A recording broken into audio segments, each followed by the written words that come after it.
तूफान उठे, मुश्किल भले मौसम मिले, बढ़ते कदम न रुक पाएंगे, कोई रोक सके तो रोक ले।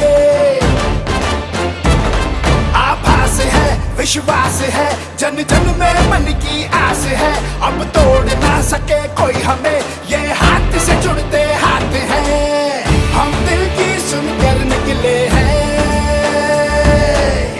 इस देश ने दी आवाज है। बोलो साथ हमारे कौन चलेगा, बोलो साथ हमारे कौन चलेगा, बोलो साथ हमारे कौन चलेगा। एक तेरा कदम, एक मेरा कदम, मिल जाए जुड़ जाए अपना वतन, मिल जाए जुड़ जाए अपना वतन। ये जो न्याय यात्रा शुरू हुई है अपना राहुल गांधी जी की, इसके संदर्भ में आप इसको कैसे देखते हैं डॉक्टर सलीम खान साहब?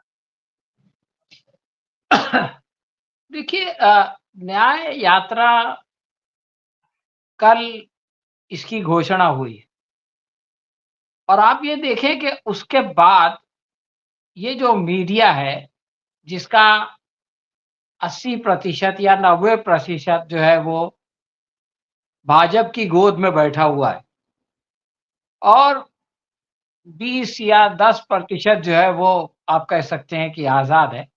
उसके अंदर आप देखिए कि क्या हुआ।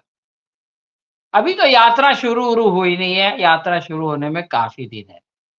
लेकिन हर मीडिया में एक ही बात का डिस्कशन था कि इस यात्रा से क्या होगा। देखिए, अगर कुछ होने वाला नहीं है तो वो मीडिया पे इस तरह से छाता नहीं। जो लोग इस परिवर्तन की बात करते हैं, वैकल्पिक व्यवस्था की बात करते हैं, उन्होंने तो संभावनाएं तलाश करनी शुरू कर दी। लेकिन गोदी मीडिया जो है वो शुरू हो गया कि इससे कुछ नहीं होगा, ये बेफायदा है। अरे भाई, एक बेफायदा चीज होने वाली है तो आप उसके ऊपर अपना टाइम क्यों वेस्ट कर रहे हैं? आप उन चीजों पे बात कीजिए जिससे फायदा है। आप राम मंदिर की बात कीजिए जिससे फायदा है। आप गारंटी की बात कीजिए जिससे फायदा है। तो दोस्तों, मैं जो बात कहना चाहता हूं वो ये है कि आप देखिए कि जिससे आपकी लड़ाई है उस पर इसका क्या प्रभाव पड़ना शुरू हो गया है। कल शाम भर यही हुआ, आज हम लोग जो है उस पर विचार कर रहे हैं और चैनल्स पर भी यही हो रहा है। तो इससे एक बात तो ये समझ में आती है कि ना तो इसके समर्थक इसको हल्के में ले रहे हैं और ना इसके विरोधी इसको हल्के में ले रहे हैं। दूसरी बात मैं ये कहना चाहता हूं कि भारत जोड़ो यात्रा से मध्य प्रदेश में क्या हुआ और जनाब राजस्थान में क्या हुआ, इस पर तो बहुत चर्चा होती है। लेकिन भारत जोड़ो यात्रा के बाद दक्षिण भारत भाजपा मुक्त हो गया। कर्नाटक में वो लोग हार गए और उसको उसको कंपनसेट करने के लिए उन्होंने एड़ी चोटी का जोर तेलंगाना में लगा दिया, लेकिन वहां भी उनको कोई सफलता नहीं मिली। तो कुछ हमारा मसला क्या है कि हम इसको बहुत याद करते हैं कि क्या नहीं हुआ, इसको याद नहीं करते कि क्या हो गया। हिमाचल जीत गई कांग्रेस, इसको हम भूल गए। तो मैं ये कहना चाहता हूं कि कांग्रेस ने बड़ी-बड़ी गलतियां की इन 3 राज्यों में, खास तौर से मध्य प्रदेश में, और उसको सजा मिली और उसने उसके लिए करेक्टिव एक्शन भी ले लिया। कमलनाथ, जिनके बारे में कहा जाता था कि वो तो मुख्यमंत्री होने वाले हैं, उन्हें दूध की मक्खी की तरह निकाल करके बाहर फेंक दिया।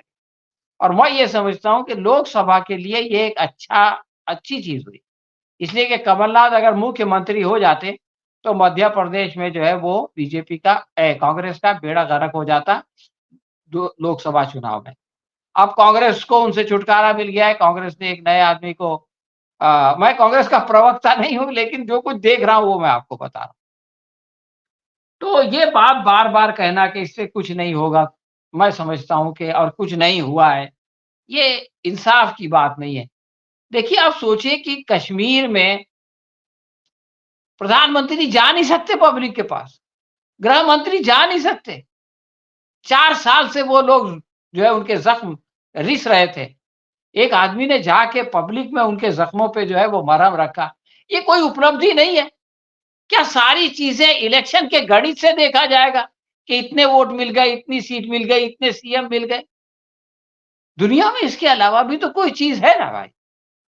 दूसरी बात मैं ये कहना चाहता हूँ कि ये जो न्याय यात्रा है, आज आपने अगर देखा हो नागपुर में, अभी हमारी बहन कह रही थी कि नागपुर में जा करके 138वां जो है अपना दिन मनाना, स्थापना दिवस मनाना, इसका एक संदेश है, जिसका ज़िक्र खड़गे साहब ने जो है वो अपने भाषण में किया कि एक तरफ तो गांधी जी ने ये किया और बाकी लोगों ने ये किया और पीछे यहाँ पे रेशम बाग है, यहाँ पर क्या-क्या होता रहा।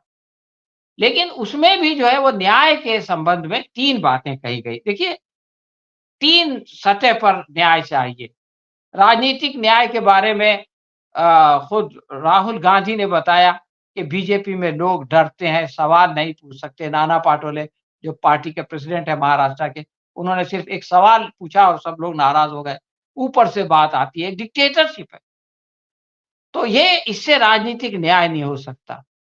आर्थिक न्याय के बारे में महँगाई की बात और सामाजिक के बारे में उन्होंने फिर से वो बात दोहराई कि 90 ऑफिसर्स ऐसे हैं जो कि पार्लियामेंट में बैठे हैं, जिनके पास सारा बजट है, उसमें 3 ओबीसी है, तो आपने ओबीसी को कहाँ खड़ा रखा है? कॉर्पोरेट हिंदुस्तान के 200 कॉर्पोरेट में कितना ओबीसी है, कितना दलित है, कितना आदिवासी है?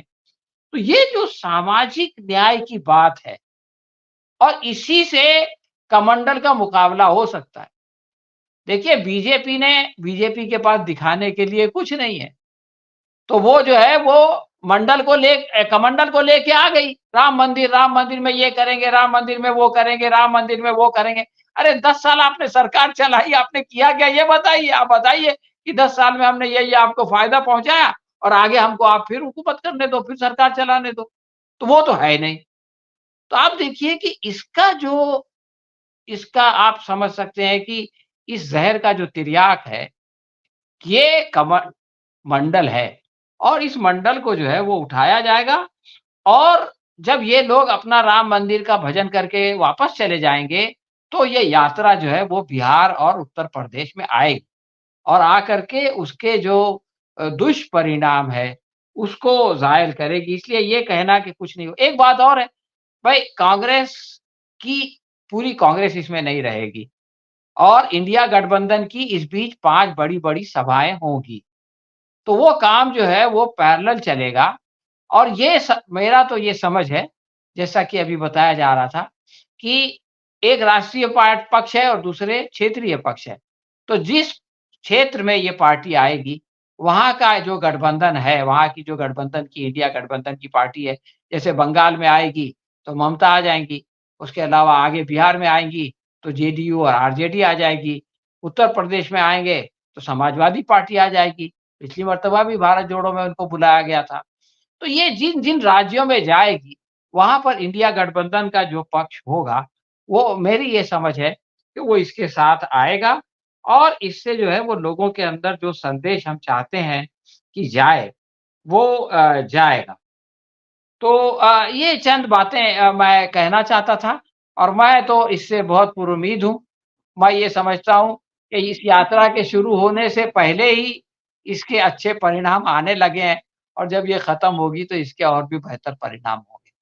शुक्रिया। जी, बहुत-बहुत शुक्रिया साहब। धन्यवाद।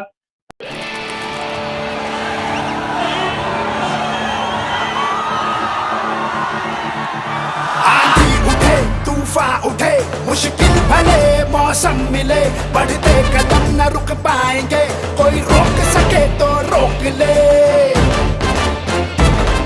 आभास है विश्वास है जन जन में मन की आस है अब तोड़ ना सके कोई हमें ये हाथ से जुड़ते हाथ